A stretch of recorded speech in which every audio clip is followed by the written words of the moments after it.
Thank you so much, Puneet, and good evening on this beautiful evening on the grounds.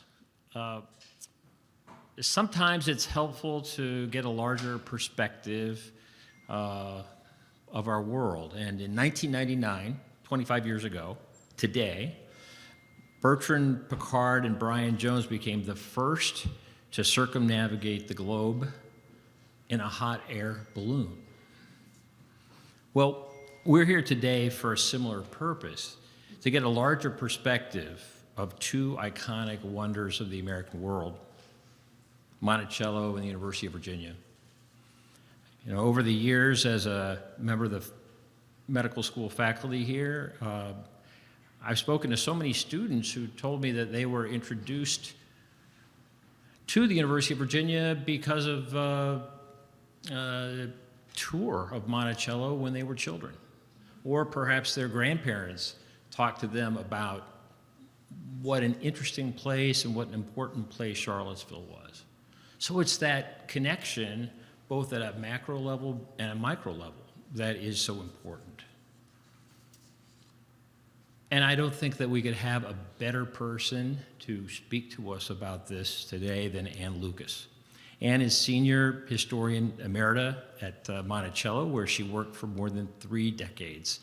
Ann led Monticello's research department after having been the NEH Research Fellow for the 1993 landmark exhibition and catalog of the same name, The Worlds of Thomas Jefferson at Monticello. Among other publications, she's co-editor of Thomas Jefferson's Granddaughter in Queen Victoria's England, The Travel Diary of Ellen Wales Coolidge, 1838 to 1839. Anne served as a liaison with the descendants of those who were enslaved at Monticello, whose oral histories she helped preserve through the Getting Word Project, and worked closely with Monticello's donors and trustees as a leader in the development department. Anne is currently engaged in collecting oral histories of the Thomas Jefferson Foundation staff as part of the commemoration of the foundation's centennial, which was just completed this year. Anne received her bachelor's degree in English literature and master's degree in architectural history from UVA. And now I think it's time for the balloon to go up.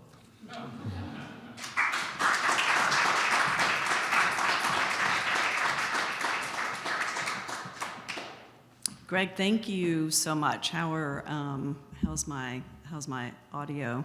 Is everything good? Okay. It is such an honor to be invited to speak at the Colonnade Club, and it's also an honor to see so many friendly faces. I appreciate you all spending your time with me. And because we have over 100 years to cover in a pretty short time, I'm just going to get right to it. So we are together witnessing a moment in Monticello's history. Not only are we anticipating new leadership for our second century, Jane Kaminsky just joined us from Harvard, but we're also poised to join a nationwide movement to commemorate the anniversary of the Declaration of Independence and Thomas Jefferson's death. Tonight, we'll see how Monticello and the University of Virginia each illuminate the other, as over the centuries, the gaze that began emanating from Jefferson at Monticello over the university has been returned in Jefferson's direction. No one less than the United Nations recognizes the tie between these two Jefferson sites. UNESCO named Monticello and the University of Virginia to its World Heritage List in 1987, as together they reflect Jefferson's aspirations for the character of the new American Republic. And it's not by accident that the University of Virginia is within sight of Jefferson's home. In fact, that sighting is really the fulfillment of 2 lifelong aspirations of his: an educated citizenry for our new nation and an intellectual society brought to his doorstep. Now, the strong kinship between Monticello and the university is made manifest in the university's design. And my thesis advisor, Richard Wilson, is in the room, and he can attest to the fact that this is what I worked on with him. So it echoes the Palladian-inspired arrangement of Monticello. As early as 1772, a 29-year-old Jefferson designed spaces at Monticello to house functions such as a gentleman's laboratory, a weavery, and dwellings for the enslaved, which in the end anticipate the design of the lawn rooms that surround us this evening. In his life at Monticello, Jefferson created a prototypical university, complete with a museum of both fine art and natural science, one of the best libraries in the country, a scientific instrument collection to rival Harvard's, and visiting scholars who would stay for weeks and months at a time. It was, in Jefferson's granddaughter Ellen's words, a feast of reason. Jefferson literally used the same books to design Monticello and the university. My colleague Indrina Tay, who's with us tonight, and I were fortunate to discover Jefferson's books hiding in plain sight at Washington University in St. Louis, including his copy of Freyard de Chambray that he used to design the university with his annotations in the margins. On the right, you see Jefferson's notes identifying the pattern books for each of the pavilions and the rotunda. Jefferson had been working on the concept for a college for decades, drawing plans for what was then called Albemarle Academy in 1814, for example. He famously solicited and ignored help from the architect William Thornton, describing in a letter his plan for the pavilions and the lawn. And while we're in this space, I hope you won't mind indulging me as we conjure up some ghosts. The foundation for Pavilion 7, where you had your reception tonight, was surveyed by Thomas Jefferson and Edmund Bacon, the overseer at Monticello. Bacon had helped negotiate the purchase of the land, which he described as a poor, old, turned-out field, though it was finely situated. My next instruction, he said, was to get 10 able-bodied hands to commence the work. I soon got them, and Mr. Jefferson started from Monticello to lay off the foundation and see the work commenced. An Irishman named Dinsmore and I went along with him. As we passed through Charlottesville, I went to old Davy Isaac's store and got a ball of twine, and Dinsmore found some shingles and made pegs, and we all went on to the old field together. Mr. Jefferson looked over the ground sometime and then stuck down a peg. He struck the very first peg in that building and then directed me where to carry the line, and I stuck the second. He carried one end of the line and I the other, in laying off the foundation of the university. He had a little rule in his pocket that he always carried with him.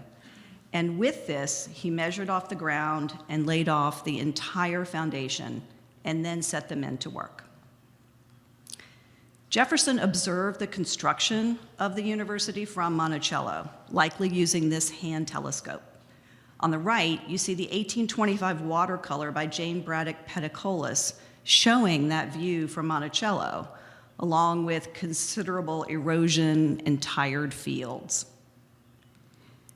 It was Jefferson's intent for the university to have use after his death of his library, his scientific instruments, and natural history collection, some of which are shown here in Monticello's entrance hall and cabinet. We know, for example, that just after the university was founded, he solicited what he called an extraordinary set of buckhorns from a resident of Augusta County, with the promise that they would hang at Monticello with his collection and thereafter have a place in our university when it's ready to receive them. Jefferson admitted that the university's design was not only intended to educate students in the best examples of architecture, but also to entice the best professors from Europe, who, in his words, would never consider coming had they built log cabins for their dwellings. Jefferson invited students to dine with him at Monticello, which his granddaughters dreaded, as the students were, in their opinion, poor company. He was also a presence on grounds, much to the surprise of the students who might encounter him in places like the bursar's office. The enslaved were another presence at the university that was only hinted at in this small detail of Benjamin Tanner's engraving, showing an enslaved woman holding what is presumably the child of a professor on the terrace of Pavilion 9. Monticello and the university shared in attracting special guests, none greater in Jefferson's time than the Marquis de Lafayette. Peter Fawcett, who was then a 9-year-old and enslaved at Monticello, vividly recalled Lafayette's visit. And this is what he wrote. I well remember the visit of General Lafayette to Monticello. The whole place was in gala array in his honor. He was escorted to Monticello by the Jefferson Guards and the Virginia militia, and the meeting between them was most affectionate. The next day occurred the visit to the university, which had just been finished except the dome. There was a grand procession that day, and the slaves had a holiday. First came the Jefferson Guards, then the carriage bearing Mr. Jefferson with Lafayette on his right, with ex-President Monroe and Mr. Madison sitting opposite them.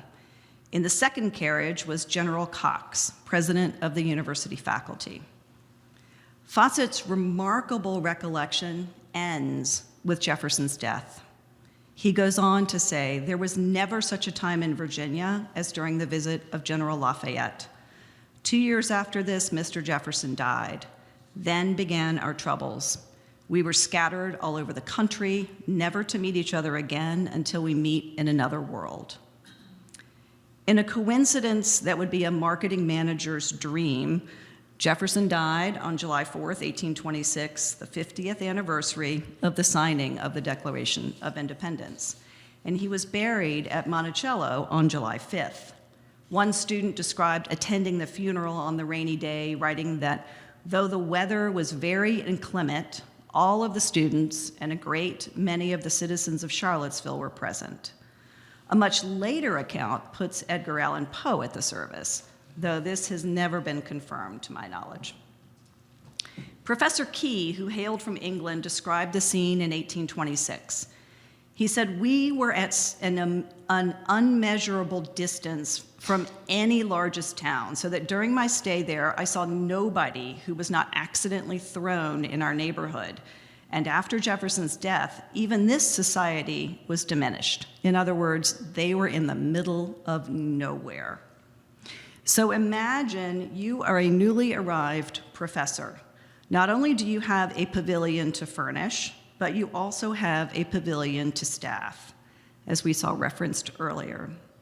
On January 15, 1827, both an auction of some of Jefferson's property took place on Monticello's West Lawn. Jefferson's debts prevented his executor from donating his library to the university as he intended, and it was auctioned later, as was much of his fine art. So the receipts from the sale show us that several professors shopped at Monticello, including Dr. George Blatterman.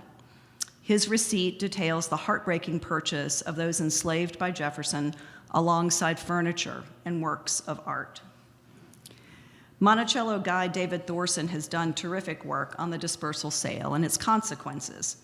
130 people found themselves auctioned off in January 1827, with over a dozen sold to UVA professors and administrators, leaving the landscape of slavery at Monticello for the landscape of slavery at UVA. They formed 20% of those enslaved at the university, where over 60% of the university's population were held in bondage. Lucy Cottrell was purchased by Professor Blatterman and worked for him in Pavilion 4. She's shown here holding his grandson. Professor Key purchased Sally Cottrell Cole, who had been Ellen Coolidge's lady's maid at Monticello in 1825 when Ellen married and moved north. Henry Martin's oral history ties him to Monticello, where he was born the day that Jefferson died. He was enslaved by the Carr family of Carr's Hill and worked in several capacities at the university, becoming for many the face of slavery and later the face of the lost cause. 4 of the 5 men freed in Jefferson's will all came to work at UVA. Burl Colbert, for example, continued his work as a decorative painter and grained the doors throughout the university. Madison and Eston Hemmings, Jefferson's sons with Sally Hemings, worked as carpenters. Monticello's enslaved master blacksmith, Joseph Fawcett, manufactured wrought iron hardware for the university and purchased freedom for his wife, Edith. Stonemason Thrimston Hearn was purchased by Arthur Brockenborough, proctor of the university, and his work included completing the stonework and laying the steps of the rotunda. There are many stories associated with the objects that were auctioned, but I'll share just this one that relates to the university. In 1811, Jefferson was eager to watch an upcoming annular eclipse and had, in fact, invited James Madison to view it with him. This is a little like having a Super Bowl party before you actually have a television. He had had an inaccurate timepiece in the past that led him to miss a previous eclipse, and so he was incredibly concerned that he catch this one because he had invited some important friends. So he sent away for this astronomical case clock from Philadelphia to avoid any error. He kept it in his cabinet at Monticello, and there Professor Robley Dungleson, who was Jefferson's physician, referred to this clock as he was tending to Jefferson in his final days. At the January auction, Professor Dungleson began bidding on the clock as a memento of that experience, and he was mortified when he realized he was inadvertently bidding against Jefferson's daughter, Martha, and she eventually won the piece for $155. When it was commissioned in 1812, it cost $115. So it's selling for $155 just a decade later. So as Dungleson approaches the family to apologize, they said, they put his mind at ease, and they said it was their wish to give it to him.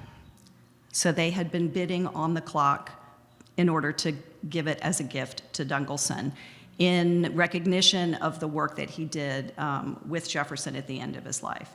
So Dungleson stayed at the university another 6 years, and presumably the clock was used in their home in Pavilion 10, before eventually it went with him as he founded Jefferson Medical College in Philadelphia. And the cool thing about this clock is on the right, you see these teeny tiny slips of paper with the days of the week, just like the entrance hall clock at Monticello, and these are in Jefferson's hand and affixed to the back of the case. As Jefferson wished, a portion of the Indian Hall at Monticello, along with natural history specimens, scientific instruments, and philosophical apparatus, actually did land at the university, where they were employed by professors in their instruction. Elizabeth Chu has traced these items first to rooms in the rotunda, then to rooms on the lawn, and finally to Brooks Hall, where they were exhibited alongside a model of a mastodon before being dispersed, destroyed, or lost. Now, Monticello, during this time, remained in private hands after Jefferson's death and became a pilgrimage site for those who wanted to honor Jefferson's memory. This Holsinger photograph from 1912 shows what it looked like during the residency of its last private owner, Jefferson Monroe Levy. But in order to understand the history of the Thomas Jefferson Foundation, we have to begin during Monticello's ownership by the Levy family. Commodore Uriah Levy first rescued Monticello from disrepair in 1834. Ownership of the property was in dispute and litigation for 13 years, beginning at the start of the Civil War, during which time the property became derelict. And it was Uriah's nephew, Jefferson Monroe Levy, who once again rescued Monticello, restoring the house and grounds, and even seeking to acquire original Jefferson artifacts. The Levy family's almost 90-year tenure at Monticello far exceeded Jefferson's own. Their stewardship ensured Monticello's survival. Jefferson Levy typically only spent the summer months at Monticello. Visitors were welcomed through these gates and past the gatekeeper's lodge, which Levy built in 1880. It housed gatekeeper Eliza Coleman and her family, shown here in this Holsinger photograph. Coleman's extended family continued to work at Monticello for the Thomas Jefferson Foundation through the 1950s, and her descendants were among the earliest participants in Monticello's Getting Word oral history program. And thanks to the graffiti on the shingles discovered during the restoration of Monticello's dome, we certainly know that students were crawling on Monticello's roof in the 1830s during the Levy family ownership. Some things never change. UVA students have to sign their name to any shenanigans involving domes.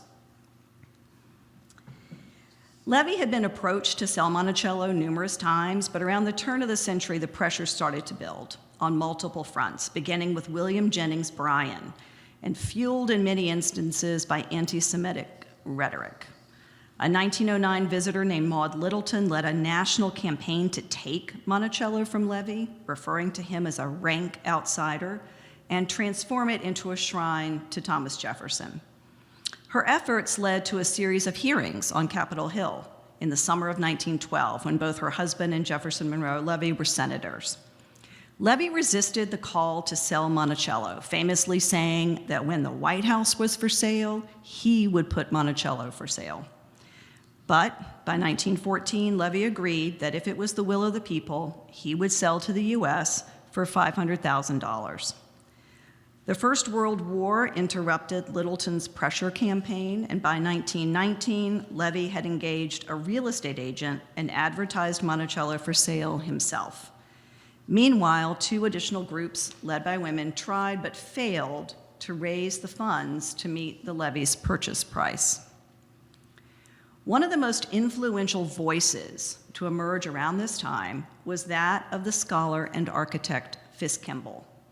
Harvard-trained architect, Kimball had been hired by Jefferson's descendants to study and publish a collection of his drawings from a relative's attic in Charlottesville.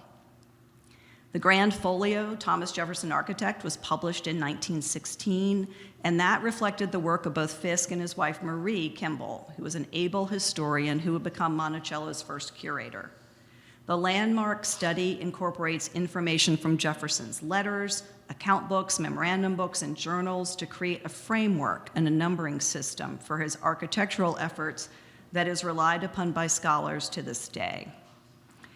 As the foremost scholar on Jefferson's architecture, Kimball naturally became involved in the discussions surrounding the sale of Monticello, and he wrote an essay, Thomas Jefferson as an Architect, that was part of the real estate brochure I showed you in the previous slide. In fact, his influence led to his appointment in 1919 as the head of the newly formed Department of Art and Architecture at the University of Virginia.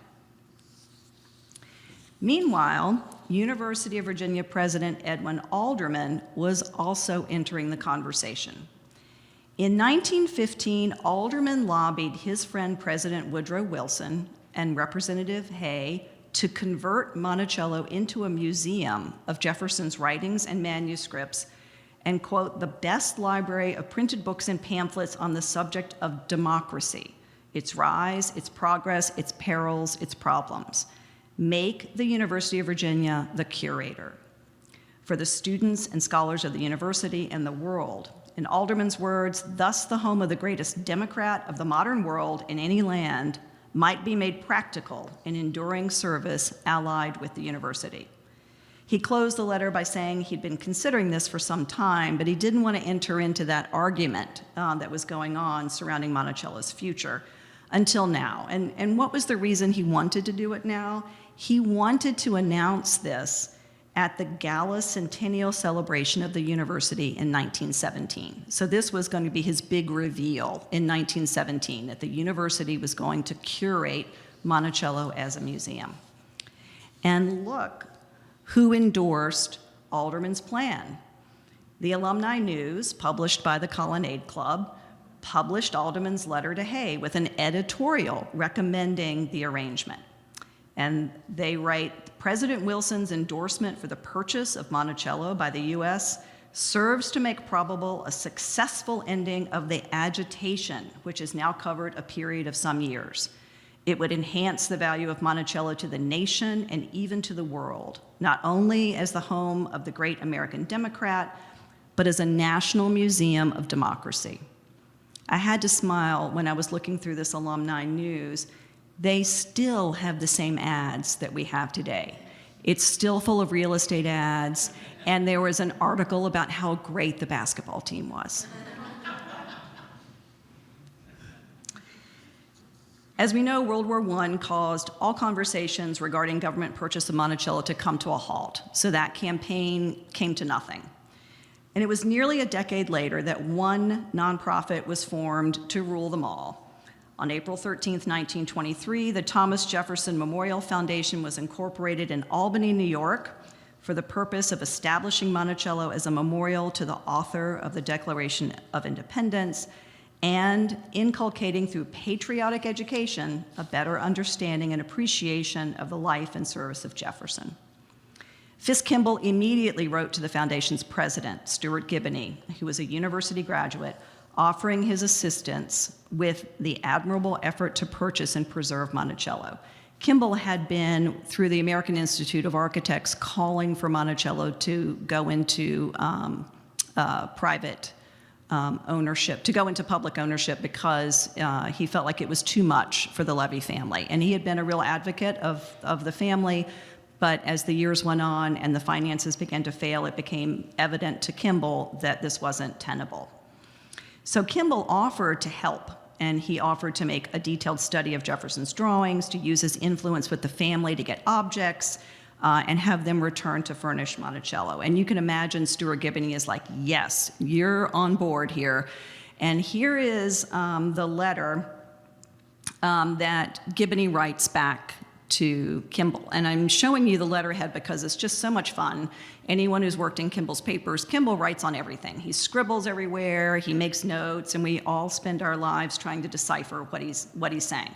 So Giboney accepts Fisk's offer, and he writes this letter, gives him a place on the foundation's leadership as the head of the Restoration Committee. So at this point, we have Edwin Alderman as the head of education, and we have Fisk Kimball as the head of restoration. Those are the dual missions of Monticello, preservation and education. These are both being led by people at the university. So this is on brand new foundation letterhead, covered with his pencil notes and annotations. And his tick marks indicate the people he knows. So he knows Alderman, he knows Lady Astor. I've also highlighted Murray McGuire, who's president of the Alumni Association, and then Governor E. Lee Trinkle. And the notes also talk about the finances of the foundation. Levy had proposed asking $500,000, $100,000 due at the end of 23, and that left a $400,000 balance to mortgage for the house, including some artifacts, and 650 acres. So Alderman and his education committee get right to work. They publish brochures like this one, urging the public to buy copies of books by and about Jefferson, including several authored by professors at the university. The education committee also saw a role for reproduction furniture, and I love this line. As the New York Times reported, the foundation feels that in thus disseminating reproductions of the actual furniture used by Thomas Jefferson, the memory of a great man will be vivified constantly in every home. One may imagine little Johnny and Mary coming home from their history class and gaining a more personal understanding of the great statesman. So there's our museum shop catalog from 1923. Kimball's impact on grounds remains evident to this day, not only in his designs for Memorial Gym and the amphitheater, but most significantly in his approach to restoration. So it was Kimball who started in motion, both at Monticello and at the university, an understanding of Jefferson as an architect. And I know we all know it and we take it for granted, but when these guys are coming through, people don't even believe that Jefferson designed the buildings. So they're doing a lot of educating as they go. So his scientific approach to architectural drawings made possible the restoration of these Jefferson buildings that culminated in the rotunda we see today.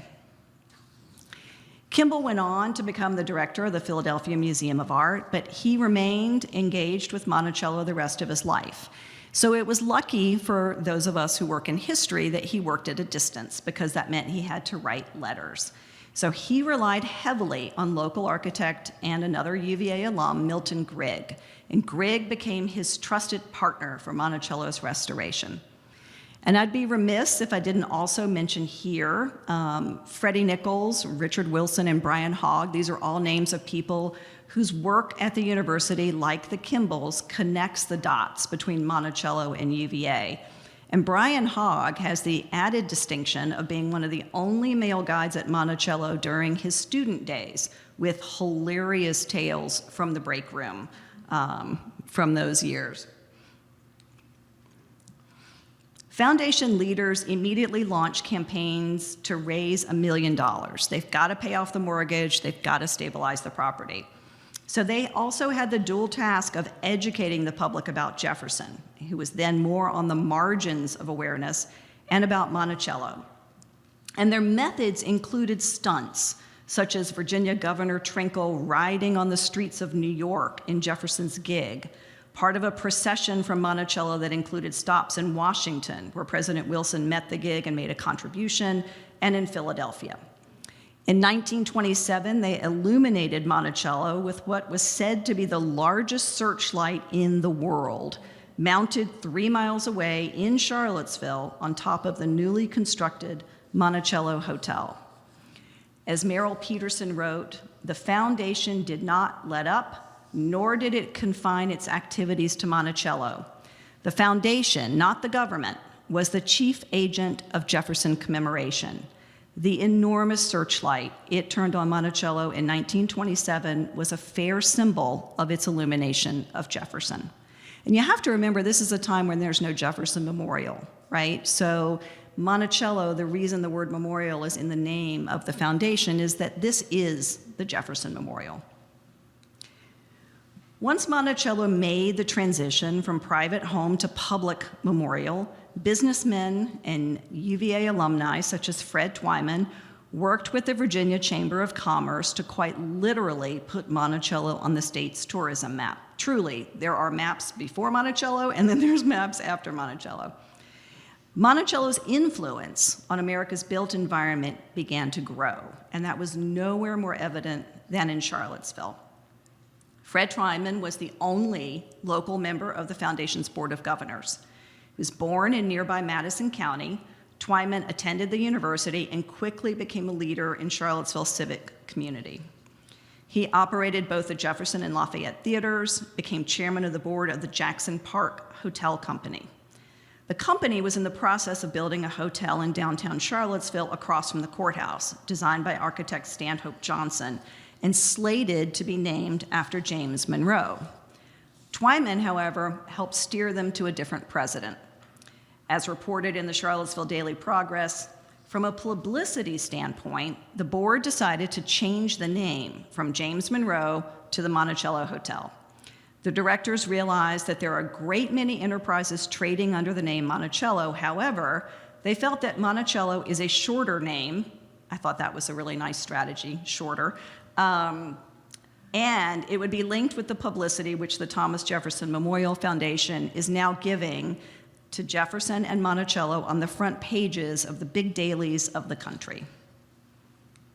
Ever the marketing genius, Twyman branded everything about the hotel with Monticello, the rotunda, or a portrait of Thomas Jefferson. And he produced this brochure literally linking the two landmarks, featuring the largest beacon light in the world shining from the Patriots platform. As many of you are aware, Greg now lives in Twyman's home and has the most remarkable collection of artifacts related to him, which I am grateful to have been able to feature tonight. And this is truly just scratching the surface. No American president did more to promote the Jefferson image in the American mind than Franklin Delano Roosevelt, shown here delivering his July 4th speech from the West Portico in 1936. As the bicentennial of Jefferson's birth approached in 43, Roosevelt's administration supported the creation of the Jefferson Memorial on the National Mall, adding Jefferson and Monticello to the nickel, and the funding for the papers of the Thomas Jefferson documentary editing project. With his chief of staff, General Edwin M. Watson, near Monticello at Kenwood, Roosevelt became a steady presence, bringing friends and politicians for weekend retreats in the country. Speaking at Memorial Gym on the right for his son's graduation from the university's law school, Roosevelt delivered one of the most famous speeches of his presidency. On this 10th day of June, 1940, the hand that held the dagger has struck it into the back of its neighbor, Roosevelt said, referring to Italy's declaration of war on France. He went on to say, "In this university, founded by the first great American teacher of democracy, we send forth our prayers and our hopes to those beyond the seas who are maintaining with magnificent valor their battle for freedom." On a far lighter note, in this same era, the university and Monticello both benefited from the generosity of the Garden Club of Virginia. The Garden Club was the first organization to donate funds for the restoration of Monticello's landscape. Relying on the scholarship of botany professor Edwin Betts and Fisk Kimball, the Garden Club restored Monticello's gardens with accuracy. In their words, "We are not landscaping Monticello on our own, but carrying out Mr. Jefferson's plans in detail." So the club used that experience as the basis for their restoration of the gardens in the pavilions and at the rotunda, continuing to support both institutions to this day. And over the past 3 decades, Monticello and the university have extended that scholarship through a collaborative historic landscape institute that is directed at Monticello by Peggy Cornett. And little by little over the years, objects that had traveled from Monticello to UVA began to make their way home, including this so-called vice president's chair, the odometer Jefferson used to calculate his mileage, and the polygraph with which he copied his correspondence. These mastodon fossils had landed with the biology department, as had these antlers of the moose and elk. And it's worth noting that the labels must have been affixed at the university, as we know that the moose antlers actually did not come from the Lewis and Clark expedition, but instead from a New Englander. Jefferson sought them out to send to France to prove that the American moose was larger than the European moose, and therefore superior. And when he sent out all these calls to these New Englanders for moose antlers, he got 2 sets. So 1 set went to France, and 1 set went on the walls and ended up at UVA. It would no doubt horrify Jim Baer to know that this uncharacteristic image of him sitting on Jefferson's bed with the actress and singer Ethel Merman would be part of Monticello's centennial story.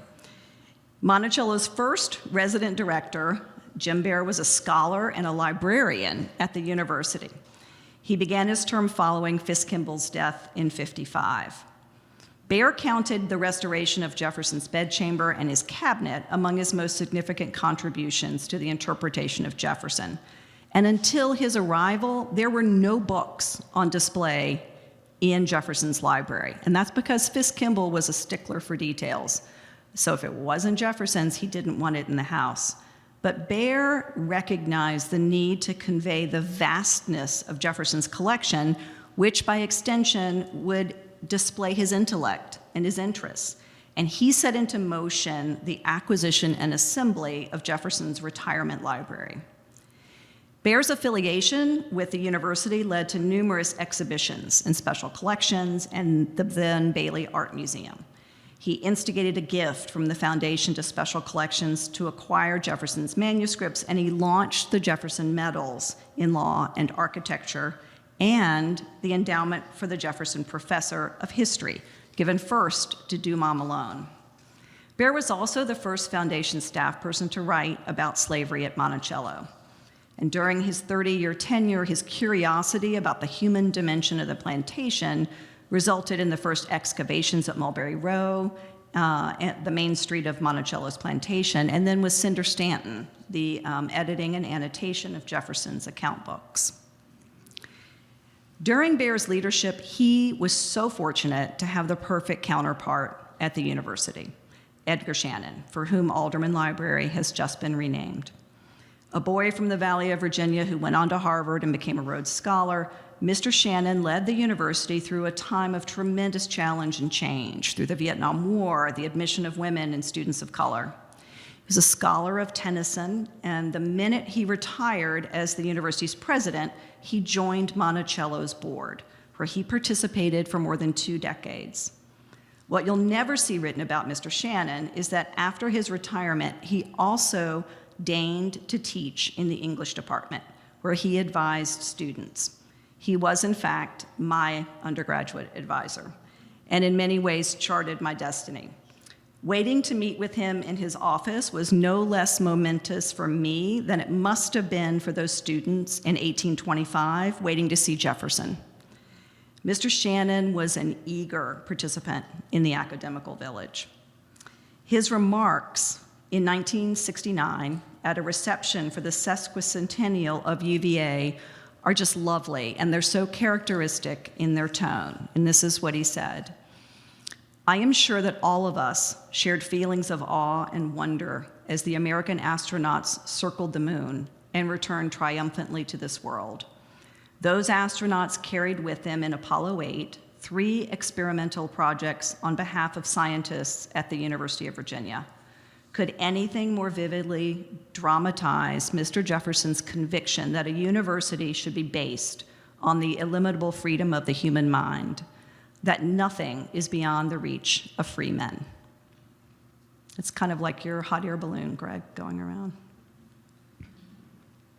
Each April 13th, both the university and Monticello observe Jefferson's birthday with Founders Day activities, and the highlight of the day is the awarding of the Jefferson Medals, the highest honor bestowed by the university, which does not give honorary degrees.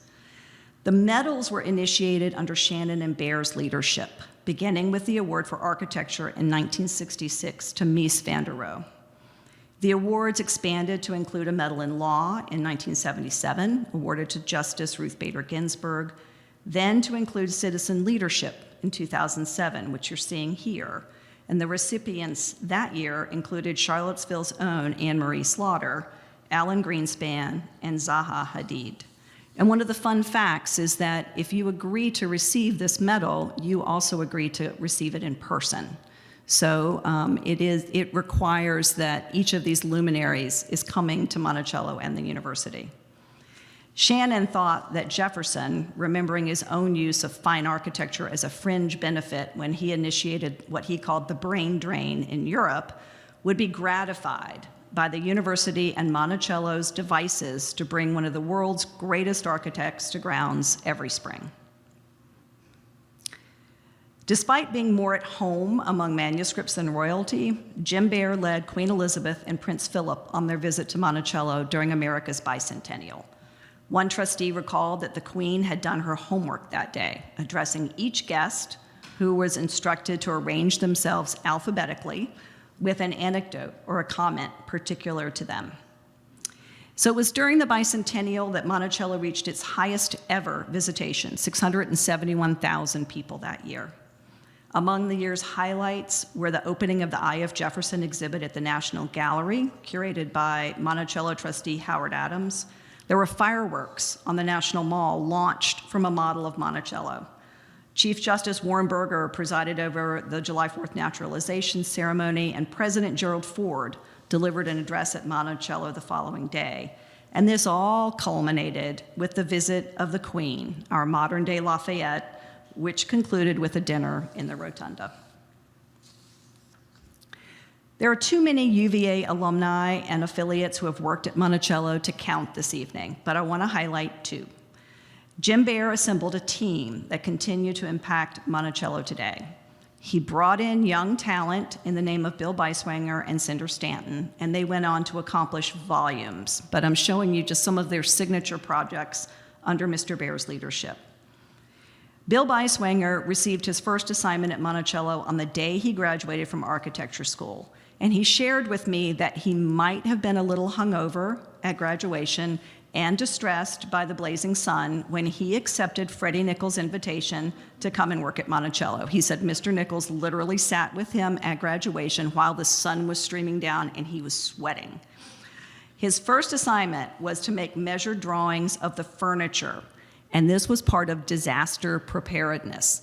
So Bill Beiswanger drew every piece of furniture that really mattered, and those drawings were sent to repositories across the country in case of an unthinkable emergency, and Monticello had to be replicated. Bill's real passion was landscape architecture. The Ferrum Ornée and the restoration of the Grove were among his projects. But the big signature project for Bill, of course, was the restoration of Jefferson's 1,000-foot vegetable garden and the garden pavilion. So for Cinder, she didn't go to UVA, but we're going to give her this one because she was, I think her husband was in graduate school at the time. So, you know, it's all about the society of people who are coming to Charlottesville that Jefferson's trying to create. So Cinder's in that milieu. Bear asked around UVA for someone smart who could write, and Cinder Stanton arrived. She first typed out accession cards, and then she warmed to the allure of researching and editing Jefferson's account books. And it was during this time that Cinder said to me that she would make note whenever she encountered the name of someone who was enslaved. And when she noticed that the box, as she referred to it, was getting full, she knew where she wanted to direct her focus. I thought she meant a metaphorical box, but she actually meant a literal box, and I think I've seen it in her office. She and Mr. Bear started editing the memorandum books in earnest in the mid-'70s, and he considered it the single most important research that Monticello had ever produced. Bear also brought archaeology to the mountaintop. Bill Kelso's excavation on Mulberry Row garnered national attention, and his teaching at the University of Virginia introduced many to the discipline of historical archaeology. Fraser Nyman now leads that department and works hand in hand with UVA's Institute for Advanced Technology in the Humanities. We owe this view, now so iconic, to both Jim Bear and his successor, Dan Jordan. Bear had the vision to restore the vegetable garden and the garden pavilion with Peter Hatch and with Bill. And Dan had the leadership to secure Monticello's view shed and imagine a scholarly center on Mont Alto, the mountain that you see in the distance.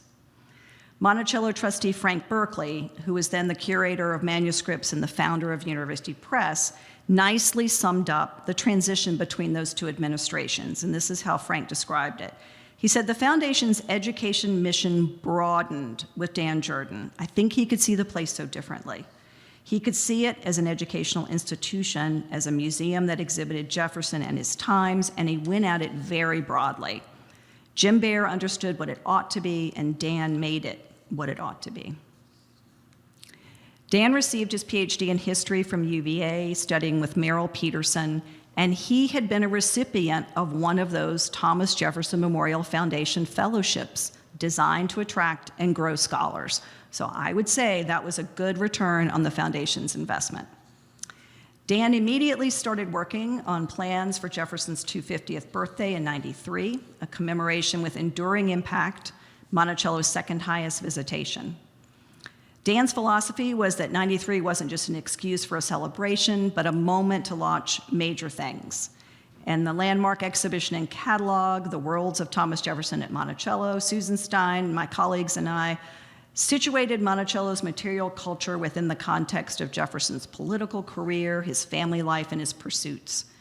We also founded the Getting Word Oral History Project in 1993. We established the Papers of Thomas Jefferson Retirement Series, and we started the International Center for Jefferson Studies at Monticello. It's really stunning when you think about all the things that happened in 1993, not to mention the Parkway was initiated that year as well.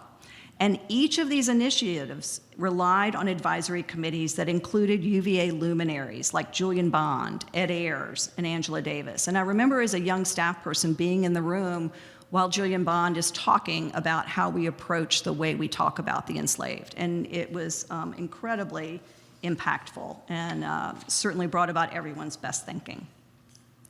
Phyllis Leffler and Cinder developed an internship with the public history program at UVA for plantation community guides aimed at increasing diversity at Monticello, both in content and among the guide staff. And this brochure invited visitors to imagine a world beyond Jefferson in the house, or even what remained visible to the eye. Now, you might not immediately think of the university in connection with the Saunders-Monticello Trail, but I learned from oral histories with Dan Jordan and Bill Beiswanger just how close the trail was to having major development at its base on land owned by the university. Through smart and respectful negotiations, the university agreed to site that development on Fontaine Avenue instead. Opened in 2000, the Parkway, the 2-mile Saunders-Monticello Trail, and the 89-acre Kemper Park consistently ranks as one of the most popular attractions in the area. And it not only expands visitors' opportunities within the landscape, but it protects our entry corridor. And so we're grateful to the university for that. Another cooperative real estate transaction between UVA and Monticello is the lease of land at Kenwood, an estate built by FDR's chief of staff, Edwin Watson, on land once owned by Jefferson. A long-term lease from the university allowed Monticello to develop Kenwood as the Robert H. Smith International Center for Jefferson Studies, and at its core is this handsome research library completed in 2001 that is also home to the papers of Thomas Jefferson Retirement Series. So this is President Alderman's dream come true. During the Jordan era, thorny questions like the Sally Hemings DNA study were met with a commitment to scholarship, and that included participating and sponsoring the 1992 Jefferson Legacies Conference. That was the university's contribution to the 1993 commemoration. And it was organized by the Thomas Jefferson Foundation professor, Peter Onuf, who succeeded Merrill Peterson in that position. It brought together academics from a wide range of disciplines and foregrounded new voices. There, Cinder drew from her research at Monticello, introducing what Dan Jordan referred to as the first accurate and coherent picture of African American life on the mountaintop and Jefferson's attitudes towards it. And that tradition of scholarly collaboration expanded beyond the academy and reached a broad audience in 2016 when the University, Monticello, and the National Endowment for the Humanities collaborated in a summit on Monticello's West Lawn and the University of Virginia called Memory, Mourning, and Mobilization: Legacies of Slavery and Freedom in America. I'm highlighting key participants with ties to the university, Onuf, Ed Ayers, and Melody Barnes, but you should also make note that in this photo and involved in this conference is NEH Chairman Bro Adams, poet Nikki Giovanni, historian Annette Gordon-Reed, Henry Louis Gates, Getting Word participant, and our colleague Gail Jessup White, and Marion Wright Edelman, who coincidentally had just been honored with a Thomas Jefferson Medal for Leadership. After Onuf's retirement, Alan Taylor was named the Jefferson Professor at UVA, following in the footsteps of Malone and Merrill Peterson, and his Thomas Jefferson's Education, published in time for the university's bicentennial, examined the struggle of this institution caught between the ideals of a new nation and the confines of a slave society. And in a full circle moment, Taylor's work benefited from the guidance and advice given Monticello by Julian Bond, who was a critical part of the Foundation's African American Advisory Committee. Bond joined descendants of the enslaved for the opening of the landmark exhibition, Slavery at Jefferson's Monticello, Paradox of Liberty at the Smithsonian. Viewed by over 1 million visitors on the National Mall, a traveling version of that has been seen across the country, and the core of it remains as part of the National Museum of African American History and Culture. We started tonight with 10 unnamed laborers. Those laborers may always be unnamed, but they are no longer unrecognized. The Memorial to Enslaved Laborers honors the lives, labor, and resistance of between 4,000 and 5,000 enslaved people who lived and worked at UVA between 1817 and 65. Descendants of those laborers, many of whom are also involved in Monticello's Getting Word oral history project, were active participants in shaping this monument and its uses, as was also the case for the 2 commemorative sites at Monticello. The contemplative site remembers the 607 enslaved people who labored and lived at Monticello. A 60-foot-long wall of corten steel is etched with the names arranged in order of date of birth or the first known appearance in Jefferson's records, with space for the names of those yet to be uncovered from the obscurity of slavery. Tonight, as we step out of Pavilion 7 and onto the lawn, we will see around us a monument to Monticello and the university's shared vision of preservation and education, the work of many hands, enslaved and free. And we'll also see a rotunda illuminated for the coming century of partnership. Just be careful not to bump into Lafayette or Jefferson. Thank you.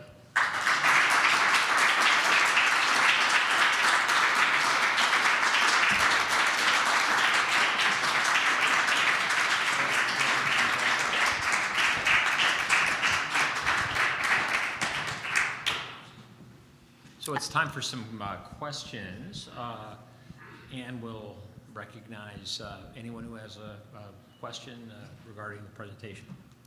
And I'll show you too, while you're thinking of that really good question, there are lots of resources about the history of Monticello, our centennial. My favorite is The Jefferson Image in the American Mind by Merrill Peterson. It's just a fantastic work. But there's some great online resources, and Drina's at the library has put together some good stuff. And this is also sort of fun. It shows Monticello's annual visitation, which I think is really interesting to see because we have persevered through some pretty tough things, and you can see the years of war and strife, so the high points and the low points. And Monticello's trustees would often start their board meetings by reciting the cost of rubber and the price of gas.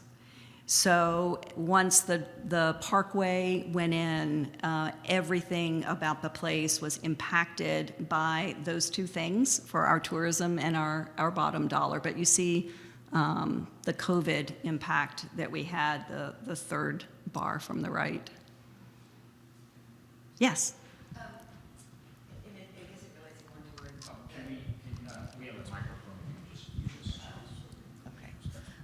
I think it relates more to the enslaved laborers at the university. Yeah. But I've heard various stories. In the backs of the lawn rooms, there are some that look like they might be like a storage sort of area.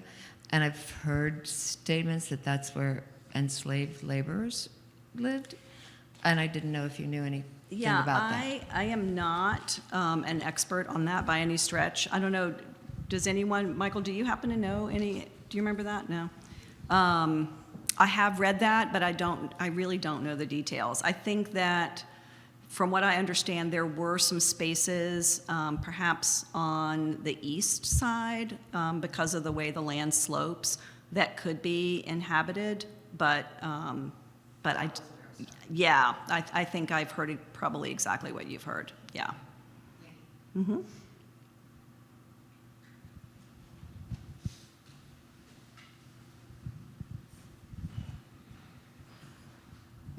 45 years ago, when we first came to Charlottesville, the question about the enslaved at Monticello was always an embarrassing question to ask, and we've come a long way since then with if you walk around grounds and the memorial to the enslaved. Is there something similar that is still had been swept under the rug? Can you tell us if there's anything that... Do you want me to reveal something that no one else knows? If you know it. That's a good question. I don't think there's anything of that magnitude. I mean, that's certainly, I remember when I first started working at Monticello, it was always a gotcha moment. There were so many people who were on tour, and they waited, and you could see that they weren't hearing anything else that was being said. They were just so eager to have that exchange with the guide, and which is a shame because it undermined so much good work, that there was so much focus. So it really helped the guides in many ways to foreground it and to talk about it right from the outset, because it derailed a lot of that kind of odd energy that was surrounding it. So the one I thought of when I heard that you were going to give a talk was about biracial people being buried at Monticello. That apparently hasn't begun yet. Oh, you see that? I don't know where that stands. My colleague Gail Jessup White, who I showed in one of the slides on the from the NEH Summit, I know she is working with the descendant community and also is in conversation with the descendants of Jefferson's daughters, Martha and Mariah, who have the right, who own, the Monticello Association owns that land that the cemetery is on. So I know it's been discussed, but I don't know what the outcome of that is. So I just want to say, I've been in Charlottesville 40 years, and recently I did a tour. I brought some friends to do a tour for Monticello, and I will tell you, if you haven't been up there lately, the actual slave tour that is a separate outside tour is actually phenomenal. I don't know who the gentleman was who was the docent, but he was so wonderful in terms of answering questions and being forthright. And I give Monticello credit because I know that those conversations are not always easy, but I was so, I mean, I grew up in Pennsylvania, so I have a very different kind of, I didn't grow up in the South, but I thought, I was impressed by the professionalism and the authenticity of those tours, and that I thought it brought real value to the overall Monticello experience. So I wanted to let people know that it really does make a difference. Thank you. It's interesting. I had a friend tell me recently that her book group was reading My Monticello, and then they were going to go up and do a tour. And her comment was, she said, "I just want to say thank you for living in a community where you bring us along, and you're allowing us to evolve and to grow and to learn." And I thought that, similar to your experience, I think that's the real value, especially when I was researching sort of the connections between Monticello and UVA. It's so evident that they each feel like the extension of the other. And I feel like we're ripe for another generation of collaboration. When I looked back on the era of Jim Baer and Edgar Shannon, I was really impressed by the synergy. You know, it sounds like a very corporate word, but they had a very focused mindset, and it brought about such amazing positive work.